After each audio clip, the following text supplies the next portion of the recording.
I'm Lucas McCann, CSO of CannDelta. CannDelta, along with Cova Software, are hosting a free webinar. Webinar is Cannabis Retail Compliance and Myths Explained. It's an AGCO Ask Me Anything session. Jeremy Locke, the Director of Regulatory Compliance for the AGCO, has agreed to participate and answer your questions live on air. Use hashtag AGCOAMA to potentially have Jeremy answer those questions live, and he'll be going through a whole bunch of myths and misconceptions about cannabis retail compliance. 1. Are frosted windows required? 2. Do you need a security guard? 3. Where do you actually have to ID your patrons when they come into the store? All this and more.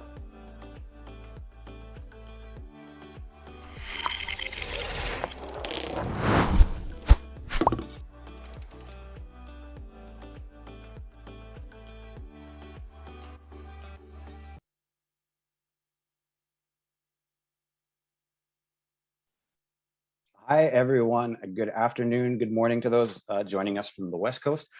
My name's Dana. I am from Cova Software, and I'm your host today in the technical sense, but this webinar is a collaboration between Cova, CannDelta, and our special guest, the AGCO. So we'll do proper but brief introductions in just a minute. I just want to take care of a few technical host housekeeping things and answer a few non-regulatory questions first. Number one, this event is being recorded, so we will send out that link to everyone who registered. You don't need to take notes or screenshots or anything like that. You guys have asked a lot of questions in advance, and thank you very much. So we're going to cover a lot today, but please feel free to ask additional questions in the Q&A or use that hashtag on social media. Just a couple of asks around that. Ask in the Q&A section and not the chat section, please. We're going to post a couple of important links in there. We don't want them to get buried. And second, a lot of your questions are probably going to be answered throughout, so you might want to wait to a little bit closer to toward the end of the webinar to ask those questions in case that stuff's covered. Finally, one more thing. Once this webinar ends, we're going to have a breakout discussion. The AGCO is only with us for an hour today, but you can join CannDelta and Cova to discuss the content of today's webinar, to ask other questions that maybe we can answer. Anything that doesn't get answered today, we'll take it away. We'll do our best to follow up and answer all these questions. So I'm going to post that link to the discussion in the chat. You should be able to see it. You can save that link or you can click on it at the end of the webinar. It'll take you to a different session where you can actually participate. Okay, and chat with us. So who are we? Just quickly, Cova Software, if you don't know who we are your point of sale and inventory management system. We are purpose built for cannabis retail, and we are very proud to say we're the #1 point of sale in Canada. We're especially popular in Ontario, where you'll find us in about 80% of the cannabis stores in the province. And that's in some of the biggest multi-location stores and some of the most remote boutique stores in the province and across Canada. One of the biggest reasons for that, and there are a few of them, but near the top and most relevant to this webinar, it's our understanding and our commitment to compliance. It's not only built into the technology in the form of automation and accurate reporting. You'll find it's reflected in the support you get from Cova. It's in the setup, the training. It's how to use those tools to stay compliant and leverage retail best practices. Even to take a step back, we really love to provide a lot of content, downloadable white papers, blog posts, events like this. We're really passionate about answering those questions and sharing those insights. That's something we share with our friends at CannDelta, and we're very thankful and thrilled to have the AGCO join us today and enlighten us all. So with that, I'm going to turn things over to Lucas at CannDelta to explain who they are and introduce our special guests. Thanks, Dana, for that. Welcome, everyone. It's great to have you at our webinar. Obviously, this is a live interactive session. Please send your hashtag questions. You can tweet us at hashtag AGCOAMA. You can also drop them into the chat. We're going to try and answer as many as we can while we have our special guest here with us today. So Again, welcome for everyone. This is part of a series of webinars that CannDelta and Cova have been putting together to help educate the public. This one specifically focusing on issues of compliance for cannabis retail stores. The AGCO, again, is an Ontario-based government organization. However, having said that, lots of the issues that we're facing, are going to be widely applicable for retail store operators across Canada. So it's not going to be necessarily very, very specific in terms of the content. It will be largely applicable as we're all working in conjunction with two sets of regulations, our provincial regulations that define our retail. So in Ontario, we have the Registrar Standards and the Cannabis License Act. And then across Canada, we've got the Cannabis Act and the Cannabis regulations as well. And there's always got to be a harmonization between both of those sets. So a little bit about who we are. We're CannDelta. We've partnered with Cova in this capacity to be able to present these webinars. We assist folks at getting their licenses for retail, as well as federal commercial production licenses, and the fun marrying between those would be the farm gate licenses as well. If you are curious about how to open up a cannabis retail store in Ontario or across the country, please visit our website. We've got a website ebook that's available for download. It's a completely free resource. Anyone that's considering, that's on the fence about moving into that direction should really check this out. It speaks to the licensing process, setting up your store, security, how to be a great employer, and everything else you would need in terms of best practices and lessons learned that we've collected from other people, helping them work through the challenges of opening up the store. And again, that's available on our website, so CannDelta.com. You can find it there under the services tab and then click on retail. All right, so let's get started for today's presentation. Very quick overview of what we've got here. For today's presentation will be two parts. We've got our special guest, Jeremy Locke, Director of the Regulatory Compliance Branch at the AGCO. He is going to be running through a very short presentation that speaks to how the AGCO operates and a few issues surrounding compliance. Following that, we're going to be running through some live Q&A with Jeremy. Again, the AGCO is a government organization that focuses in on Ontario. It's an Ontario-based government organization, but again, a lot of the subject matter here will be widely applicable for folks across the country as well. Jeremy Locke, he's the Director of Regulatory Compliance at the AGCO. So he's been a Director of the Regulatory Compliance Branch for I believe, a year now. Before that, he was a Senior Manager at the Regulatory and Compliance Branch. And then before that, he was a Manager in Racing Investigations. And a little known fact about Jeremy is he was actually a professor at Fanshawe College for 13 years prior to that. He was a part-time faculty teaching on labor relations, organizational behavior, and ethics in business. So some great background information. I'm now going to turn it over to our guest, Jeremy. And apologies, Jeremy, that's the best photo I could find, and most recent one I could find of you. So anyway, the floor is yours. That picture has a lot less gray hair than what you might be seeing on the screen now. But thanks very much for that very kind introduction, Lucas. And I'm hoping that my screen's displaying all right. If you can just let me know that it is, Lucas. Then yeah, looks great, Jeremy. You're all set. Okay, perfect. So first off, thank you to everyone who's joined the session today, as well as to Cova and CannDelta for inviting the AGCO to participate. We really look forward to any opportunity to engage with our regulated sectors and try to answer the questions that that might be on your minds. You know, the AGCO really prides itself on being an approachable regulator and one that is open to feedback and hearing from any of our stakeholders. So at the end of the slide deck, my contact information will be there, and I invite anyone to absolutely reach out and let me know if there's anything else that it is that we can do to help clarify things for you. So I'm going to really quickly take everyone through the slide deck that might answer a lot of the questions that you've got on your mind. And then we'll get into the Q&A where I'll respond to some of the questions that have been put forward leading up to the session today and any that are coming in live. So really, again, I want to provide a quick overview of our regulatory approach and talk about how the AGCO approach might be different than what you're generally accustomed to with other regulators in other regulated sectors.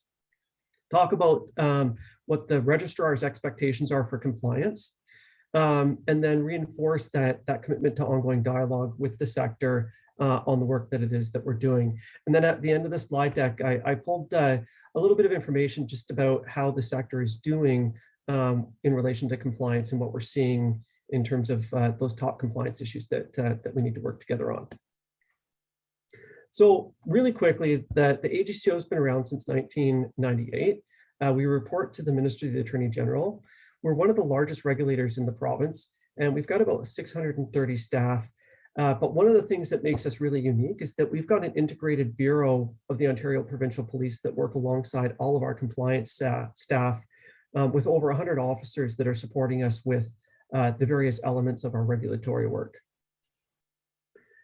Now, we're responsible for regulating the OLG lotteries, casinos, slot machine facilities.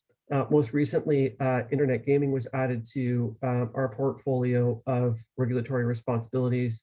We license all the charitable gaming centers and lotteries. So any, those 50-50 draws, the mega raffles that you see, those are all licensed and regulated by the AGCO.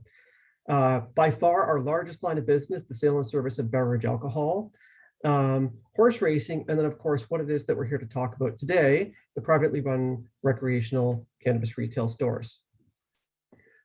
So one of the most common misconceptions or misunderstandings amongst our space is who does what in our regulated world. And so I'll speak specifically to cannabis because there are a number of key players in the space, but the AGCO does not have oversight of all elements of the cannabis industry.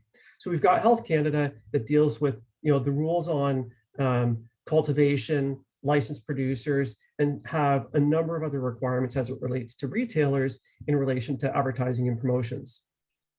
We've got our licensed producers, they're licensed by Health Canada, and the AGCO does not regulate licensed producers, with the caveat of farm gate stores. Those farm gate stores are regulated by the AGCO, but just the farm gate operation itself, the store. Then there's, of course, an organization which all Ontario retailers will be intimately familiar with, and that's the Ontario Cannabis Store. They're the wholesaler for Ontario, and they are not regulated by the AGCO. They are responsible to the Ministry of Finance in the province here. Then there's another element here which I think is really important to acknowledge, and that's the work that we're doing with First Nations. We've been doing a lot of work with First Nation communities to bring a number of the First Nation operated cannabis stores into the AGCO license framework. And we've got some really good early success. And we've been working really closely with willing First Nation communities to have AGCO licensed stores. And there are a number of them operating within Ontario now. And we're working really closely with those communities to make sure that we're supporting great outcomes there as well. So when we get to the cannabis retail stores, that's really where the AGCO spends the bulk of its time in the cannabis space. So the licensed retail operators, those authorized retail stores, and then regulation and licensing of the licensed managers with the licensed retail storefronts. So our regulatory approach is what's called a standards-based or outcomes-based approach. So what that means is that we're focusing on the risks that matter the most to our communities and to the government itself through the public policy that's set. We're outcomes-based, and what that means is that we're focusing on the what rather than the how of compliance. And then finally, we're compliance-focused.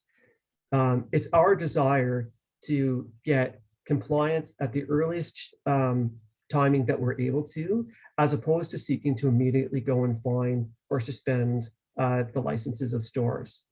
It's not in our interest or the sector's interest to take everyone's license away, because that's not certainly how we judge success. We look at our compliance rates and are constantly looking for improved compliance across the sector at all times. Now, one of the things, and I know it's been a sense of frustration amongst the sector trying to adjust to a standards-based, outcomes-based approach.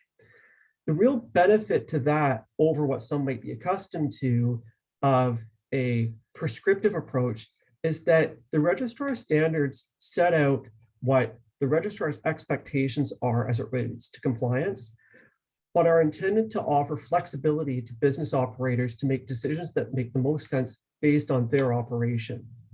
If we were operating in a prescriptive approach, much of that flexibility would be gone and would not allow for the amount of innovation that we're seeing within the sector right now.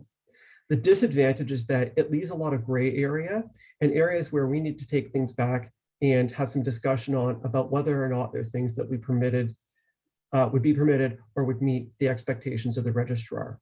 So I hope everyone now is starting to appreciate the benefits that outcomes-based approach can realize for a store in terms of the different approaches that you might want to take on the local level. So our key regulatory objectives in the cannabis space are really preventing kids from accessing cannabis from your stores, ensuring that only authorized stores sell legal cannabis. We'll talk a little bit more about that later on. I know there's some questions about the illegal market. Building a regulatory system that promotes that responsible sale and use of cannabis. Making sure that we've developed a regulatory system that is efficient and effective and really achieves that right touch regulation model that we're trying to get to, of only being there as often as we need, but only as often as we need. And then having a really well-informed retail framework of really well-educated staff and bud tenders that understand the rules and are able to educate consumers on the products that they're interested in. So really quickly through the licensing framework, many of you, I'm sure, are already operating within the Ontario market. And so you're very familiar because you've gone through or are in the process of going through that journey right now. But we've got a retail operator license, the retail store authorization. But one important thing that I wanted to highlight on the cannabis retail manager license, in case anyone had missed it, is that as of February 2021, one cannabis retail manager can now be responsible for up to 5 stores, whereas in the previous model, it was a 1-to-1 ratio. So that's a really important change that we had worked with the team here to make so that we could help reduce some burden and achieve a balance of that responsibility for the local store operations, yet giving some flexibility to stores that we're starting to have multiple locations. Then, of course, there's the employee educational requirements. Everyone, I'm sure, is familiar with the CanCell program that was developed in conjunction with Lift & Co. and Mad Canada. And again, just as a reminder, that training has to be completed before an employee's first day of work. So getting into really the area that I spend the most of my time in, and that is the compliance activities that we undertake within the sector. And our real focus in compliance are preventing access to cannabis by minors and preventing that diversion to or participation of the illicit cannabis market. So many ask me about what are the various compliance tools that we have. We spend most of our time in the education area of this chart that you're seeing here. It's only the most extreme circumstances where we see ourselves looking at revocation of licenses or even suspension of licenses. I'm really happy to say that throughout this whole continuum of the various compliance tools that are really progressive in nature, that in almost, I guess, 2 years now that the sector's been operating, we've only had to issue one monetary penalty across the sector, which I think is a real testament to that commitment of compliance and something that everyone participating in the market in Ontario should be really proud of. This slide just depicts our compliance inspection approach. And really, the first 5 bubbles there speak to the phases that most of you have probably already gone through. And what I'm going to focus on for a good part of the balance of my presentation now are those post-opening compliance activities. Everything leading up to that are the onboarding process, where we're making sure that the store is ready. You can't see the cannabis from the street or from outside of the store. All those other physical requirements, staff education, the age of staff, sensory display containers, all those sorts of things we're working through in those pre-opening phases. So what is it that we're seeing out in the sector? And so I had the team run some statistics for me from May 2020 to June 2021. And recognizing that this has been a very strange time for everyone in North America, not only Ontario, with trying to adjust to the COVID realities. And these numbers here may not necessarily represent what they might have in a world where regular operations were being resumed as everybody had hoped to and planned to prior to the pandemic. But the number one compliance issue that we've had to work through in that period is cannabis visible from the exterior of the store. We've had 28 of those throughout that year-long period. You'll notice their other infraction, there is 19 of those. And the bit of the story behind that is that throughout the pandemic, the AGCO compliance officials were asked by government to support the efforts to deal with COVID-19 and help with enforcement of the requirements around the Reopening Ontario Act. So the large portion of those 19 incidents represented in that other infraction, those are COVID-19 related issues, so not directly related to the operation of a cannabis store proper, but the other things related to combating COVID-19. Number 3 would be providing inducements for purchase, and that are inducements that would be offside of the registrar standards that would induce a customer to purchase more cannabis than they otherwise would have when walking in the door. Number 13 is really the bucket of all those other standard violations that we see that don't necessarily nicely and neatly fit into one column. And then the last one that I'll highlight, and we've had 12 of them in the year, and those are those fail to meet advertising requirements regarding associations with medicine. And so the one reminder or caution that I would have on that one is to remember that there are some very strict requirements as it relates to not holding out medical advice or providing that or making claims of medical benefits as outlined in the requirements. Now, next, I'm going to really quickly touch on a topic that I've seen lots of social media conversations about and a number of questions about the mystery shop program. The AGCO likes to be really transparent about what this program is. And there's really, other than when one will come or who they are or what day they may come, the rest of it really is a very transparent process. It was introduced in 2019 as one of the ways in which that we're able to assess retail operators' performance with respect to age verification and denying entry to the store of anyone who appears to be 19 years of age, and verifying the age of anyone who appears to be 25 years of age or younger. So you'll see here that the sector overall has had an 80% pass rate. So that means everything happened as it should when the mystery shopper came into your store. But we do have 20% of those shops where retailer performance was different than what we were hoping to see. The good news is, though, that with this program at this point in time, it's primarily utilized as an educational opportunity to take that feedback back to a store, have meetings with the store manager and the staff about how the store is doing as it relates to those check ID 25 requirements. So I really hope that when you've got a compliance official that comes to you and gives you your feedback on your mystery shop, and you will hear either way, whether it was a pass or a fail, we not only want to point out when things could be going better in a store, we also do want to point out when things are going well. So your retail manager should be hearing from our compliance officials after a mystery shop has been conducted, and you'll know exactly how it is that you did. So my ask would be that if there are areas of improvement with your store as it relates to age verification, please take the time, sit with the compliance official, and figure out a plan as to how it is that that we can work together to improve those numbers. So what's in store for the future?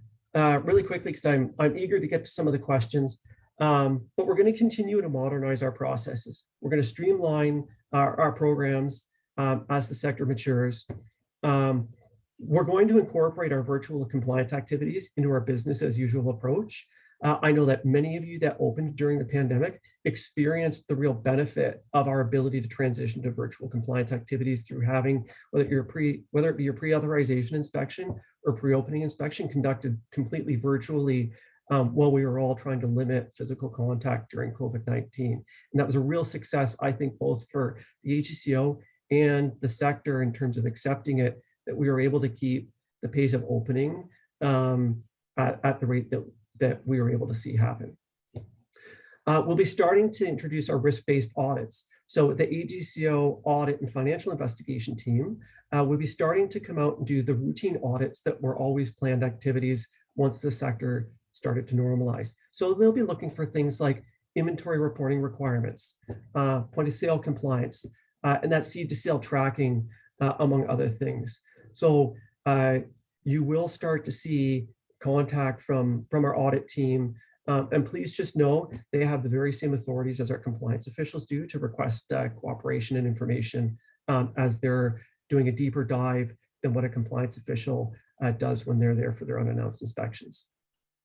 And then finally, we're going to continue to focus on, I think, what matters most to us and to you as a space, and that is protecting youth, ensuring public safety, and promoting public interest through having a really well-run, responsibly operated sector.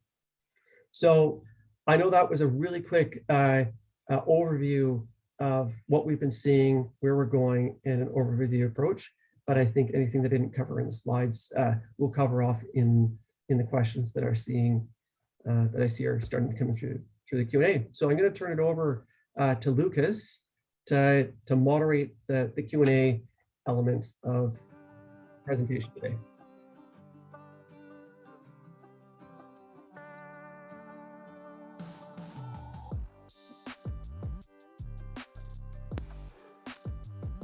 All right, Jeremy, great job. We have an opportunity now for some questions to come in through the chat. We're going to start moving the format over to the live Q&A. We've taken the liberty of collecting a few questions already, which we'll be running through first, and we'll keep posting the ones that are asked in the chat to Jeremy. So Jeremy, my job is going to be to keep you on task to make sure that we don't get those standard bureaucratic answers, and we cut right to the chase on all the answers here, and that we don't let you stall at all. Great, so this is rapid fire. So starting off with our first question here. This first question is based on an announcement that came in. Omar Yar Khan had asked about the implications of step 3 of reopening as of July 16th, which is tomorrow. Just wondering if, to start off, you'd care to comment on how services such as curbside pickup and delivery will be impacted, if at all, on a go-forward basis starting from tomorrow. Jeremy. So I'm really happy to be able to say, and I know many of you probably have seen the announcement and the, I guess, clarified direction coming both from the AGCO and the public health officials dealing with the emergency orders, that curbside pickup and delivery do stay in place for stage 3 and throughout the duration of stage 3. I'm going to go a little further, Lucas, and say, I know that many are probably wanting to know what the future of curbside and delivery is once we get past stage 3. And unfortunately, like at this point in time, I'm not in a position to be able to comment on what decisions that the government may make as it relates to delivery and curbside. And I think it's important context that we're responsible to the Ministry of the Attorney General, and government sets the public policy objectives. So things like delivery and curbside, those are government decisions that the AGCO, that when government does make a permanent decision on, would be tasked to implement. So whether that be winding it down or it becoming something that's a longer term fixture, we're the implementers of those government decisions. But rest assured, as soon as we have information that we can share, our communications team will definitely make sure that we're engaged with the sector to let them know what we know.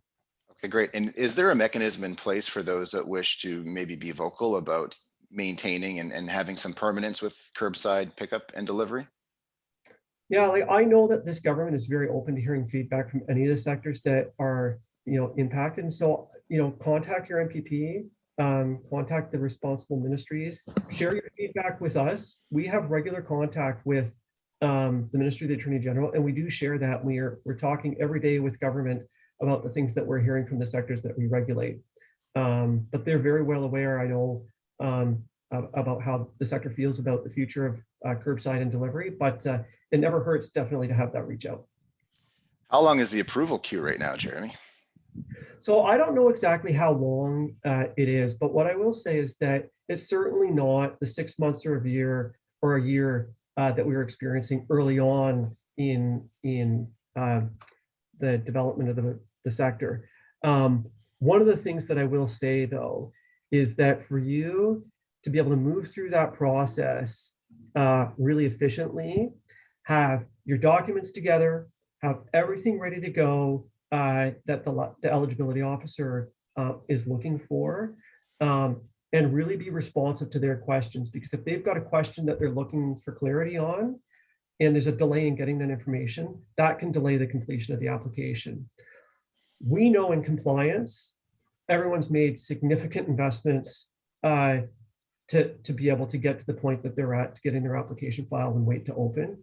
And all of our compliance staff, myself and my colleague director that oversees compliance for the province, all of our compliance team and the compliance officials, we're committed to being there the day that you're ready to go.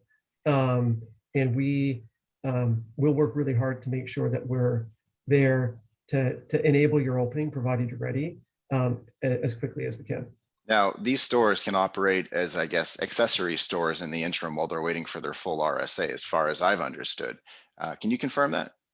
Yeah, we've allowed for, if it's an accessory store or what have you to operate. What I would recommend, if you're planning to do that, engage with your compliance official and just talk about what the expectations are in those circumstances and what it is that we're looking for. There's too many, scenarios that could come into play to be able to give one universal answer that yes, it's okay in every circumstance, but it's definitely conversations that we've had internally here, and our compliance officials are equipped to give the right guidance on that.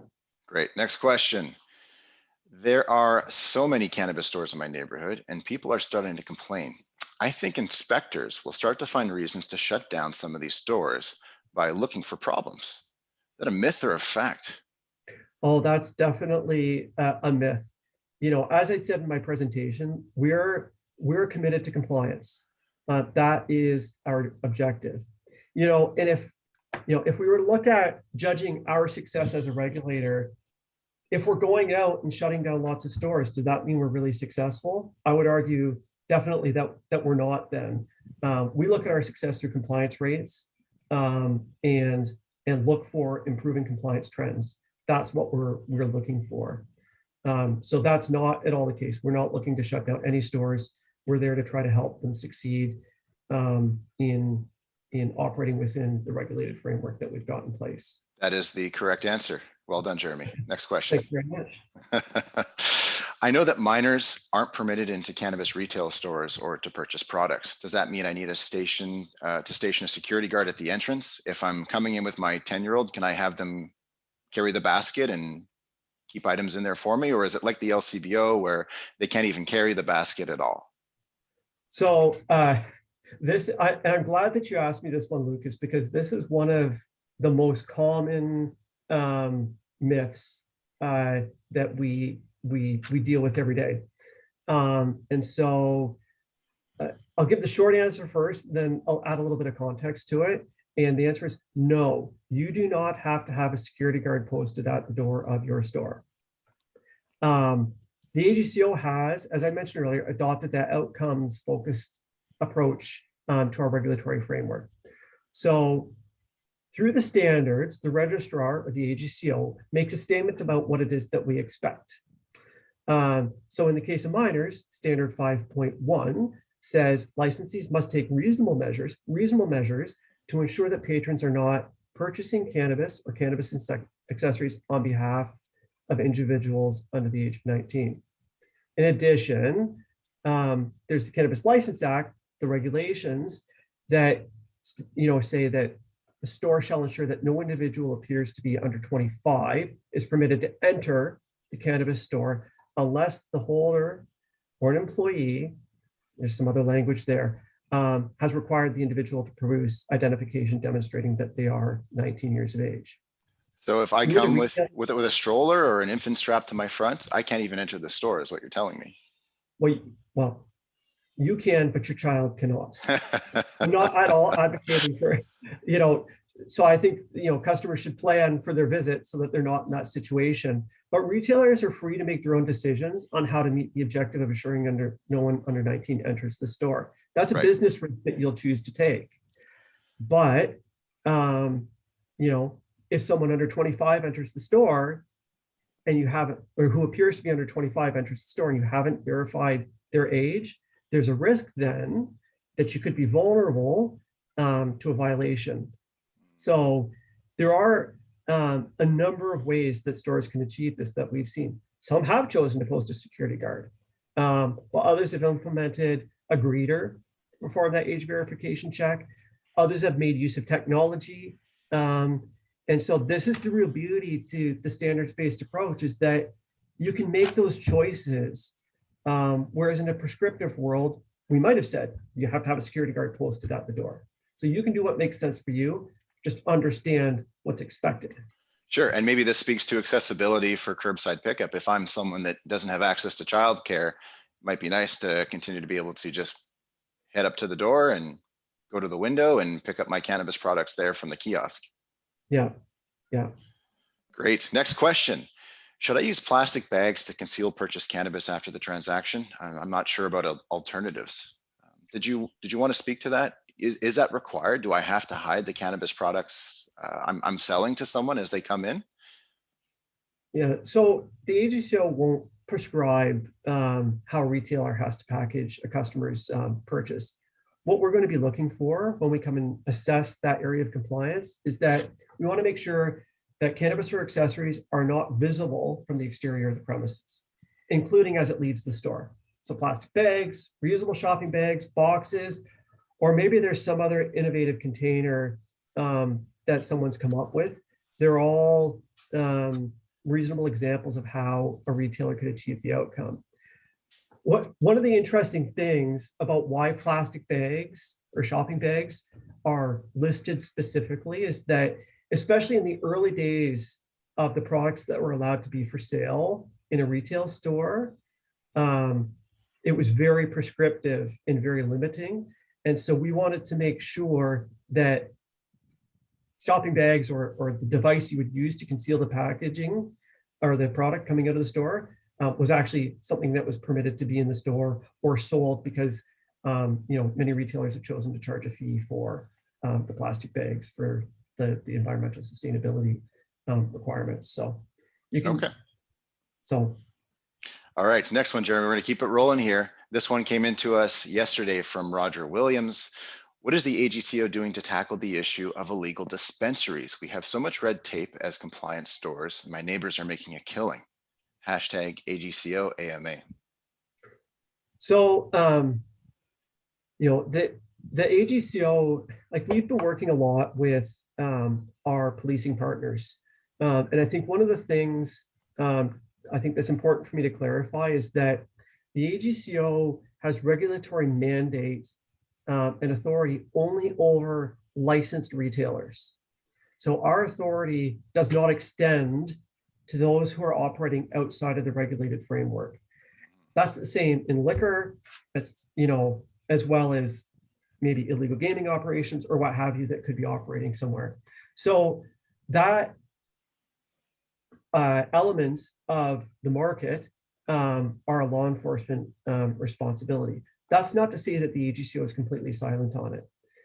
We have regular meetings with our policing partners. Again, we have an integrated bureau of the OPP who have access to our staff. We have access to them to share what it is that we're seeing.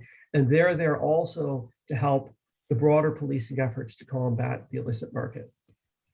Okay.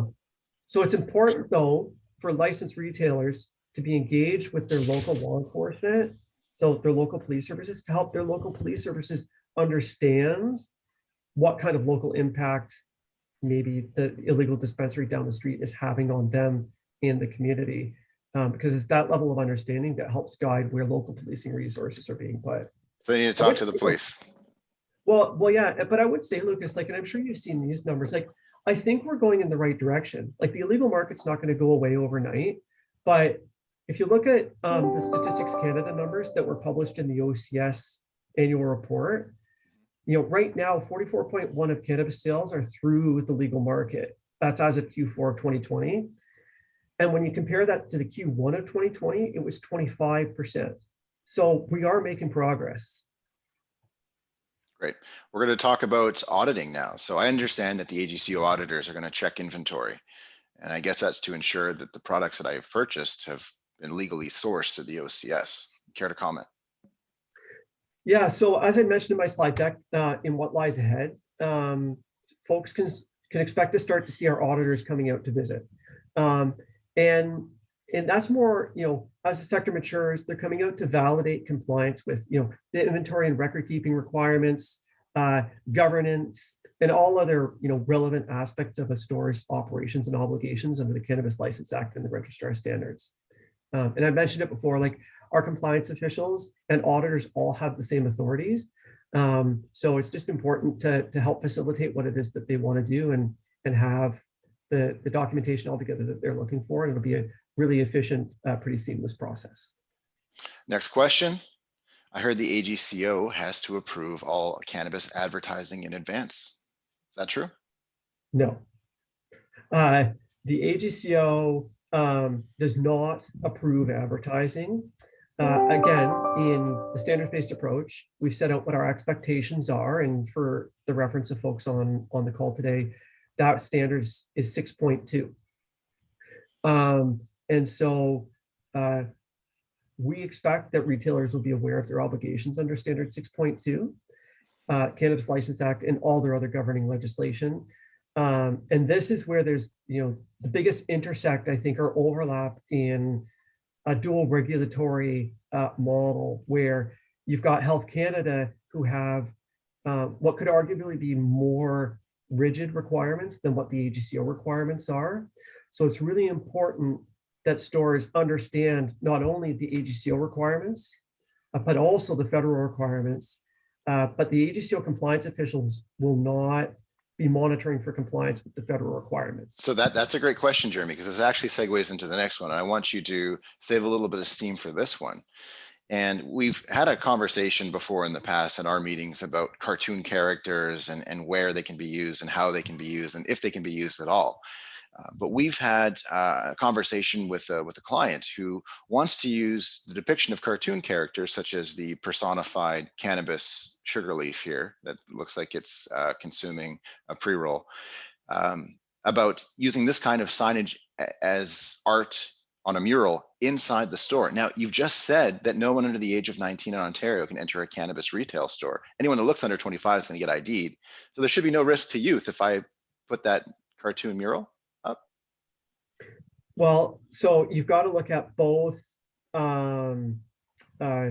regulatory regimes, and I can only comment on the AGCO regulatory perspective here. Of course. So it's, each situation is so unique in terms of, what is it? So it's a mural. Well, where is the mural? Are people going to be able to see it frequently from outside the store when the door is open? What's the context of the mural? Or is it a product that can be taken out of the store? The really important element of this one is that the clients or whomever might be considering making use of something like this, engage with your compliance official early on. And while I said we won't approve, but we will give compliance feedback or compliant, or have our compliance officials exercise compliance judgment to say how they feel that fits with what the registrar's expectations are. So it sounds a bit like it's a case-by-case basis, depending on the official and the business case that the operator will make. Yeah. And one of the things that we always try to really achieve is consistency amongst the advice that our compliance officials are exercising. And so Sometimes answers take a little bit longer to get back, and sometimes that's because a compliance official is taking your question to our policy group or our team that are sitting and trying to make sense of all of this, these nuanced situations. Okay, so they're not just ignoring them like we maybe had anticipated. No, and what happens is kind of like, in the backroom churning of how all these things come out, those questions do come in to a group of us, and I sit with that group and we look at some of these unique scenarios and talk through them and take a look at, how do these fit? And we do exactly the same thing as what you would be doing. And we pull out the standards, we take a look at the standards, and we assess it against what the standards have to say. But again, don't forget, we've got our federal colleagues that may say something more prescriptive, less prescriptive than what the AGCO might. And I know that can be a bit of a challenge within the sector, but don't forget about sort of that dual model there. And I do know that Health Canada has been reaching out and communicating with retailers about compliance performance as it relates to advertising and promotions as well. I think in politics, we call that passing the buck, Jeremy. Just teasing.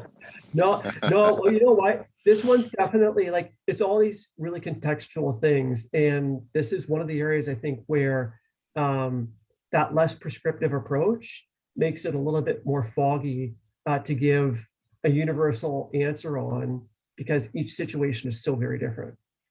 Okay, I'm going to jump ahead here to a question because I just saw one that came through the chat that mimics one that had came in previously. Okay, so here is an example of a few stores that we have in downtown Toronto. We'll notice that there's one common feature in these storefronts, which is the segue to my question. Many operators are blacking out their store windows to prevent underage persons from seeking cannabis displays. Is that the AGCO's preferred approach? Is it frosting? What are your thoughts? So this, I would say, is tied with the security guard question in terms of, the most commonly held myths. The AGCO does not have a requirement to frost windows or vinyl wrap them or what have you. So the alternative is that I can have a fishbowl type store that you can see right into the back and see the point of sale system and the transactions happening. Well, no, because again, so our standard number 2.5 is that licensees must assure that cannabis and accessories are not visible from the exterior of the premise. Sure, but if they're being handed over the counter into a paper bag, then surely that would be okay. Perhaps, the frosting of windows is one way to prevent a person from viewing the cannabis and cannabis products from outside the store, but it's not the only way. The requirements to prevent a person under 19 from viewing cannabis, the standards are concerned with achieving the desired outcome. I can give an example where I was in a store in another province where the windows were unobscured, but what had been done is making use of some custom-made cases that the sides were higher than the product. And in order to see what was on display, you had to look in, over, and above, but in no way could you see it from outside the store. So there's lots of different innovations that that could be utilized in a store, and frosting or vinyl wraps are not the only way to do it. But perhaps the easiest, as we've seen from many examples in downtown Toronto. Yeah, and hey, I recognize a lot of stores had to move really quickly to be ready to go, and there could be some evolution as stores refresh and change the look and feel. But again, I would encourage anyone who's wanting to do something different than what's already in place in the store, reach out to your compliance official, reach out to our team, and have a conversation before you start making those changes so that we can just make sure that it's going to meet the expected outcome. Let's talk about clustering. What is the AGCO going to do to stop the clustering of stores? And here we've got a great example at Dovercourt and Bloor, where we've got the Dutch Love on the left and the Tokyo Smoke on the right. So the government in enacting the Cannabis License Act set the requirements as it relates to proximity and such of stores. And there's been no direction given to limit the proximity of stores to each other. So at this time, I'm not aware of any move for us to limit that. And it would be sort of the market will adjust to what the communities can sustain. Okay, this one's come in from the audience. Are we allowed to post on billboards? And if so, what are the guidelines? Are there any limits as to what billboards may contain? Can they mention pricing and products? So so I know on this one, and I won't interpret them, but the federal requirements are pretty prescriptive in terms of the size of fonts and what can be on the signage. So I would advise anyone who's wanting to use a billboard, take a look at, become familiar with the federal requirements. For the AGCO perspective, you need to take a look at standard 6.2, which talks about it not appealing to anyone under 19 years of age, not be promoting it in a way that's false or misleading, all those sorts of things there. And provided you can achieve that outcome in your billboard, you've met the AGCO requirements. Whether that's billboard, radio, TV, a newspaper ad, just factual information saying I'm at this location, I'm open between 9 and 11, Monday through Saturday or Sunday. Yeah, yes. But again, remember there's the federal requirements that could give further guidance there. Let's talk a little bit about alternate selling mechanisms. Vending machines has been a popular one that's come up. I understand that vending machines are permitted inside retail stores. I think it's cool that you can buy cannabis from a machine. So are vending machines allowed inside cannabis retail stores? Do I need staff at all? Can that make the whole process automated? No, like at this time, I don't think that our framework allows for self-serve of cannabis. But it's definitely something I've seen questions like this come across before, and it's something that we've been talking about internally and we've considered things like, could there be just a vending machine for rolling papers and such? And so those are active discussions amongst our policy team about what does that look like? So if you've got a circumstance that you'd like us to think about, by all means, send that through to your compliance official, and we'll consider that. What about a mind bender here? Like an extension of this, what if I sold a token as an operator to a patron and they use that token in a vending machine to get cannabis, which has already been effectively paid for? Yeah, like that's part of the conversations that we've been having, with the policy team about what that might look like. And so that's one I'll have to take that one away. And, I think the commitment that I'll make to anyone on the call is that questions that we don't get to, and ones like this that I need to take away, we will get answers to, and through the Cova and CannDelta team, they'll make sure those get pushed out. If an extension to that would be if we consider the transaction to be the purchase of said token, then I could come by and collect my cannabis from the vending machine even after hours, outside of normal operating hours, past 11 p.m. Well, that's a lot. We could have a whole hour probably on, the interpretations. We probably need a couple of lawyers here to consider whether or not when the actual transaction happened. So that's that sounds awful. I don't think anyone would sign up for that. Okay, let's go back to the audience and see what we've got. We've got a couple others that have come in here. Okay, this is a great question and a common recurring issue that we see, especially today. How would one go about buying an already operating cannabis store?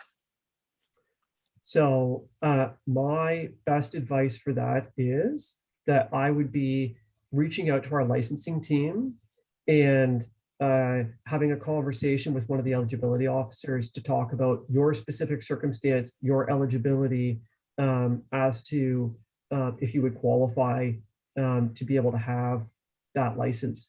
We've got those restrictions on the number of stores that one ROL can own. And I know there have been changes over time. So that depends is really, the answer. It's the best answer I can provide right now, because there are different circumstances that might affect that answer. So reach out to our licensing team.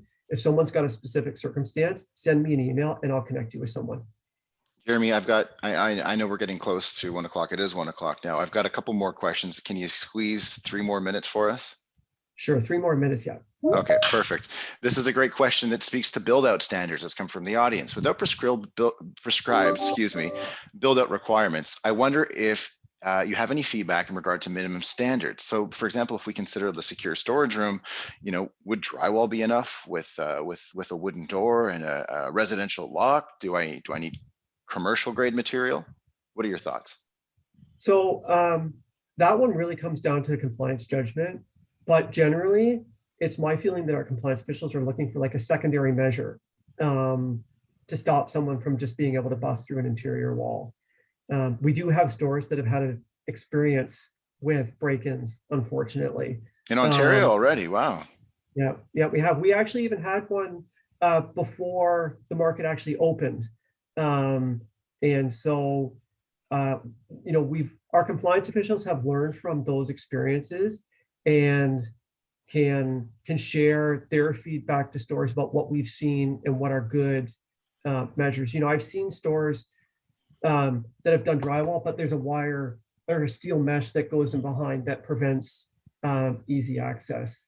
We fully recognize there's no way to be able to have the Fort Knox of storage vaults that no one could ever get into. We're looking for, you know, reasonable measures that would, I guess give the time for police to get there to catch the perpetrators in the act while they're trying to break into your vault. Understood. Okay, Jeremy, I know we're getting close to time here.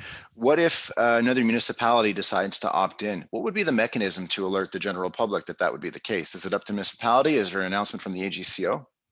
Yeah, so if you subscribe to our news alerts and monitor our website, when we have opt-ins, our communications team does communicate that out, whether it be through a blog or through the updates on the cannabis page for our website.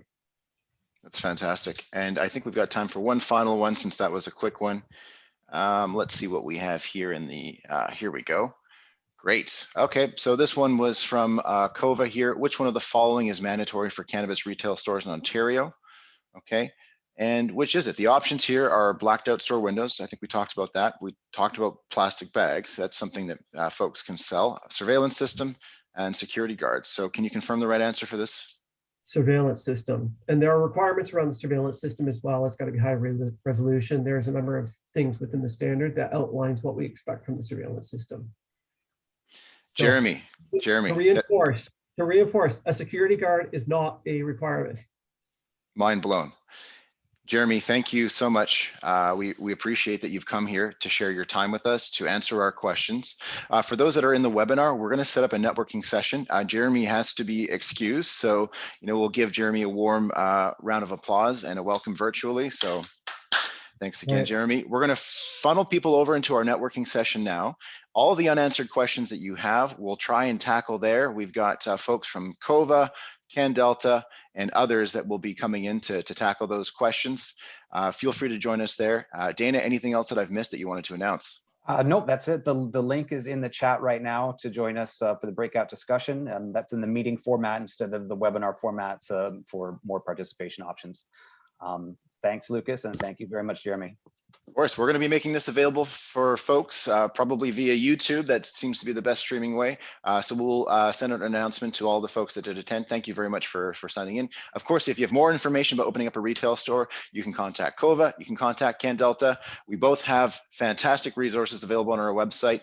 Thank you very much for tuning in, and we will be doing another webinar in a couple of months before the end of summer. Thanks, everyone.